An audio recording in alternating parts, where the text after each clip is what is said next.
Dusk in rural Zambia. Once it meant the wind down of the day, but with electricity, life goes on.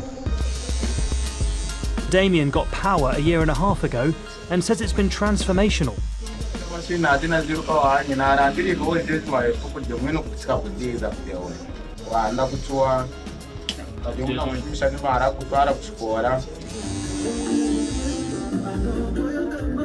Getting electricity to towns as remote as this is an expensive engineering challenge.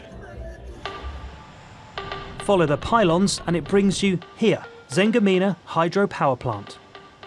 This is a so-called mini-grid, an island of power generation, and it has a not-so-secret weapon, Bitcoin.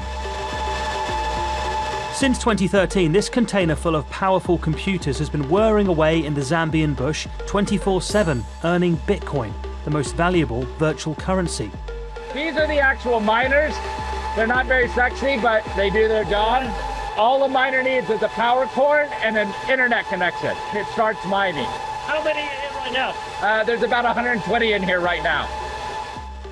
It's an odd place for a high-tech crypto operation, but it makes sense for the company that installed it and runs it in partnership with the energy firm because of the electricity being so cheap. It's very noisy, but it's a beautiful noise. Because the truth is, this noise means we're making money. In Bitcoin, there are no banks or financial institutions, so every transaction needs to be checked and verified and added to the public list of payments by Bitcoin mining computers. As an incentive, this network of volunteer miners is rewarded with new coins. At the moment, the mine here earns about $5 in Bitcoin per day per machine. But with all that number crunching, wear and tear is an issue. Engineers like Kevin have set up a computer repair workshop in the bush. It is a chipboard. It contains the chips, and the chips are very, important. It's inside these chips that these crazy calculations are being done. Yeah. It allows you to get the Bitcoin. Of course, some are going to have issues. Yeah, based on the power they're consuming, based on the environment they're in. Kevin's Kenya-based company Gridless has 6 sites like this in 3 different countries across Africa. It's a lot of travel to remote areas, but it's worth it for cheap, renewable energy. And for energy makers like Zambia Hydro, which opened in 2007, it's also been hugely beneficial because of a problem known as stranded power. We really struggled to make ends meet, and every day we were wasting over 50% of the energy that we could generate, which also meant we're not earning from that. What we lacked was an institutional, a major user of power in the area, and that's where the game-changing partnership with Gridless came in, because their unique model where they can take excess power flexibly to create value through the computing power has transformed our operations. And the extra revenue, important to say, has also helped us keep the prices down for what we charge the local people, which is also very important. Daniel insists that the hydro plant's priority remains serving electricity to the locals, but adoption has been slow, with few heavy users like factories in the area. Around 30% of the plant's revenue now comes from the Bitcoin mine. Bitcoin mining didn't build Zambia hydro plant, but there's no doubt it's been a win, not just for the energy company and the Bitcoin miners, but also for the local town.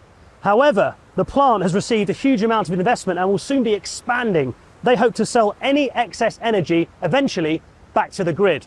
So Philip and team have got to hit the road and find a new place as perfect as this. As well as searching for sites with excess energy, Gridless is now hoping to start building its own mini-grid energy plants, with its Bitcoin mine as the first major tenant. I'm sure you'll have critics who will worry that the community want the energy, but you'll favour the mining. How can you assure that that won't happen? The truth is that Bitcoin mining doesn't pay very high prices for electricity. If we think of ourselves less as a Bitcoin miner and more as an energy producer, then Bitcoin becomes one buyer that has a price they're willing to pay. The community is another buyer that will pay a higher price.